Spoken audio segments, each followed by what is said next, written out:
I loved the movie. It was one of my most anticipated movies of the year. But I mean, watching it last night, I was telling one of the reps that it was probably one of the best movies I've seen in the last couple of years. Actually, awesome. Exactly my taste. So I was reading that you were turned on to Vikings by your wife. Actually, that you were never necessarily a huge Viking fan or enthusiast beforehand. So can you tell me a little bit about that? Well, yeah, I mean, the macho stereotype, which, by the way, is true, and I can't believe I made such a macho movie in the end, that did not appeal to me, and also the right-wing misappropriation of Viking culture made it something even less appealing. Mm-hmm. My wife, like myself, were nerds and were into medieval and early modern literature, and she kind of has always said, you would like the sagas, and I kind of didn't care. And then we went to Iceland, and the landscapes, I mean, this is not like headline news. The landscapes in Iceland are incredible and inspiring. And then they made me pick up the sagas that my wife had been telling me to read for years. And then I got into Vikings, you know. And then Alexander Skarsgård, a couple of years later, we wanted to get lunch, and by the end of lunch, we decided we would make a Viking movie together, probably, which is something that he's been wanting to do since he was a kid.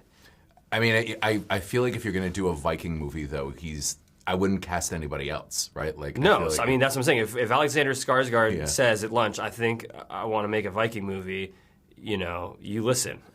It's also, though, you know, strangely enough, I mean, even though we all know Vikings and stuff, I think, well, the stereotype of Vikings, like you were saying, it is fresh ground, though, for a movie, I think, because I can't think of a really great North American Viking movie. I think I had mentioned it to you earlier that...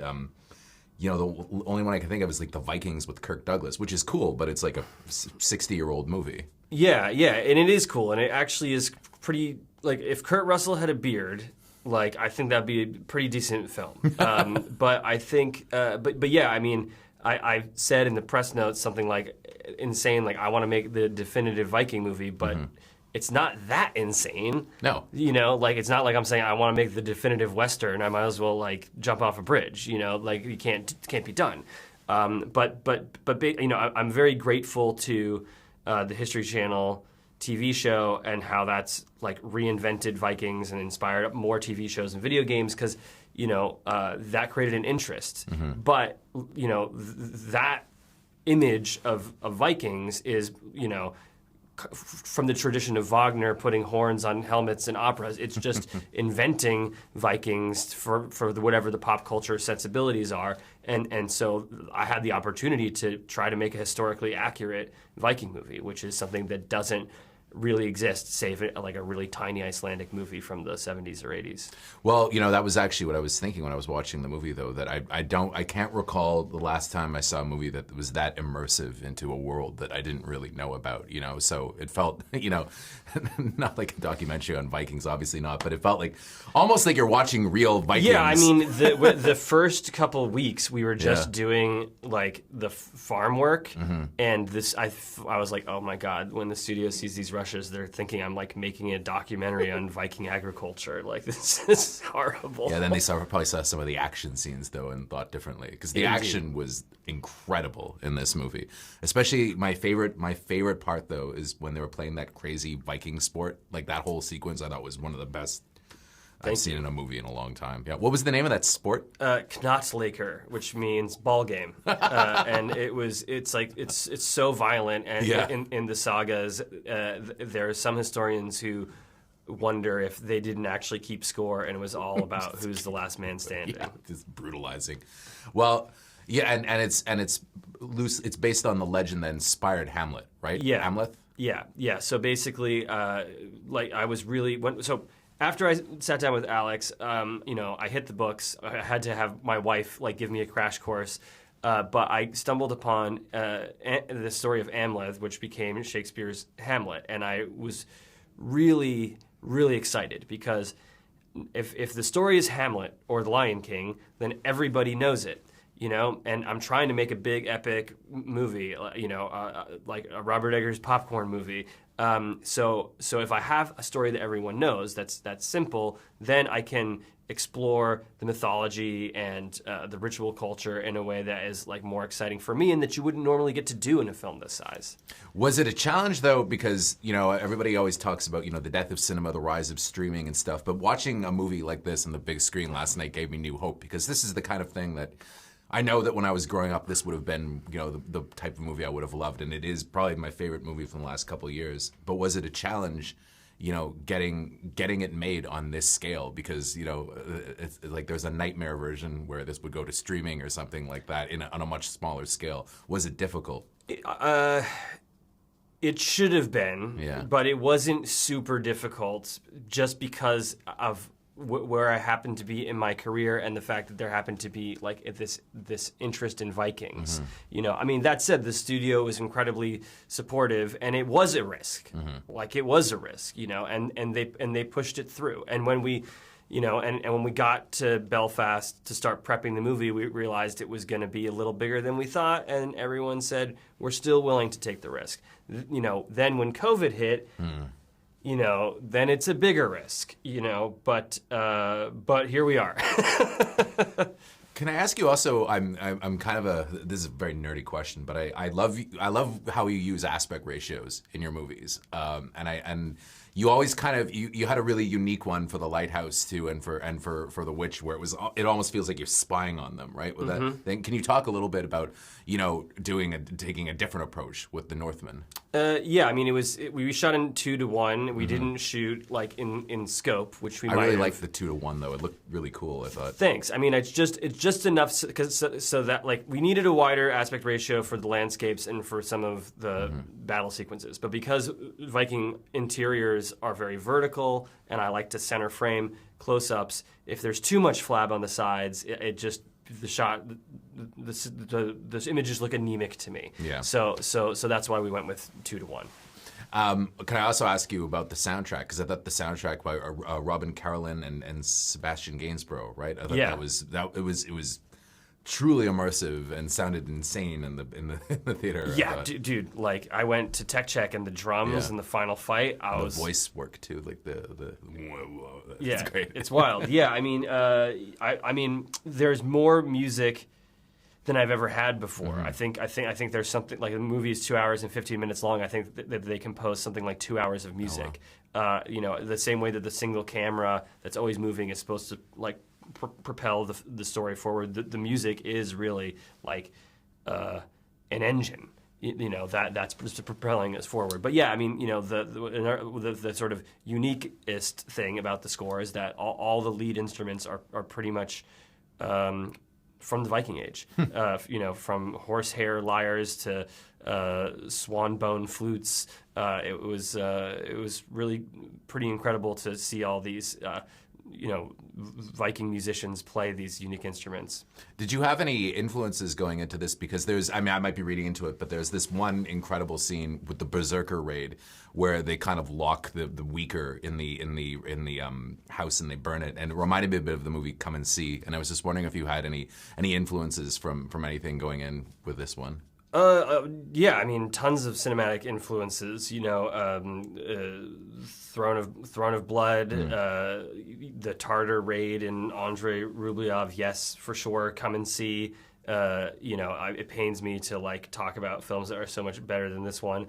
I mean, I think this was amazing. Thanks, but and also. Milius's Conan. Oh yeah, I was thinking that when I was watching it too. Yeah, big time. Yeah. Yeah. Well, I mean, I haven't seen a movie like this though in God knows how long, you know. And it is kind of these classic themes, I think, you know, of the guy getting revenge, you know. And I think that it's an easy entry point for people because who doesn't love those stories are classics for a reason, right? Yeah, yeah. Can you also talk a bit about Anya Taylor-Joy, because I mean, you discovered Anya Taylor-Joy, and I feel like her career, she's become a superstar in the last year or so, thanks to The Queen's Gambit, and she's an amazing actor. But I thought her role was great in this movie, though. It was much more unique and well-rounded than I thought it would be. And I was just wondering if you could talk a little bit about that. Yeah, I mean, I'm never gonna give Anya a bad role, and she's never gonna accept one. You know, but I think. Anya has this ability to be ethereal and grounded at the same time, which was really needed for this character, Olga, who is a white witch who's, like Anya, not going to take any shit. And, Anya also has this incredible facility for language, which we see in The Witch with her being, just turning 18 and being able to speak in early modern English and with such depth and, and subtext. And here she's having to speak, ancient Ukrainian. She's very impressive. Well, yeah, and I felt the same way about most of the people in your cast. They're always, all the actors that you choose, they're all kind of one of a kind, right? I can't think of anybody else. There's no other Alexander Skarsgård. There's no other Anya Taylor-Joy. Some of the more unique choices, though, I really like too. Like, I wouldn't have thought of Ethan Hawke as a Viking king, but having watched the movie, like, how could I not have thought of Ethan Hawke as a Viking king? And I thought he was great. Yeah, we were excited about that when we first spoke because I've seen him do a lot of Shakespeare on stage, and I knew he could. I said, look, you and I both know this is in your wheelhouse, but the audience doesn't. And it is, on paper, it does seem like kind of maybe weird, but as soon as you see him on that horse, you know that, like. Well, yeah, and Dad's come home. And also, I think the thing is, we have an idea of Ethan Hawke too. So when he shows up, we're already attached to him. I think because he's Ethan Hawke, and Nicole Kidman. I think Nicole Kidman's role was amazing. There was, I'm not going to spoil, but there's this one scene where everybody in the theater was like, can you talk a little bit about that? Because her chemistry with Skarsgård is great because they've worked together before, and I thought it was amazing. Thank you. Yeah, I mean, I think that the kind of stuff that we see from the Queen at Guthrum at the end, the second half of the film, could have been really over the top if it wasn't Nicole. Yeah. And Nicole has, she has like in Birth. I don't think you can. I don't think there's better acting possible than that. And so when she has the right material, she just no one can be better than her. And I also, but she's also so subtle. And so I think the fact that scene that you're describing is done not in this big scene chewing like over the top Shakespearean way, but in this really cool, chilly, like seductive Nicole Kidman way. It's much more interesting.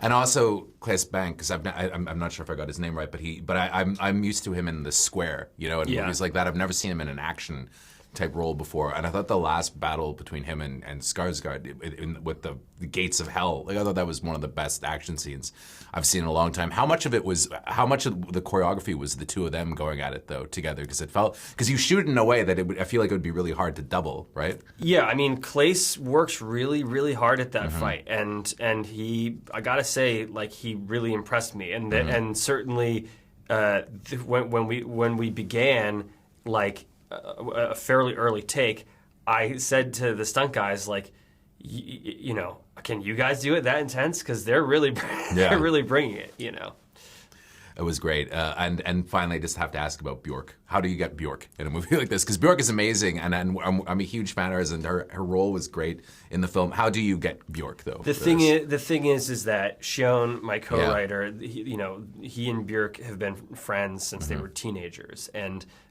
she also is friends with Robin Carolyn and Seb and my wife and I a bit over the years. So it was a familial environment. Nice.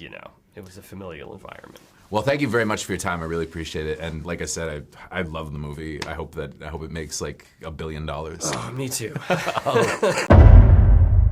Fate has no mercy.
I cannot escape my fate.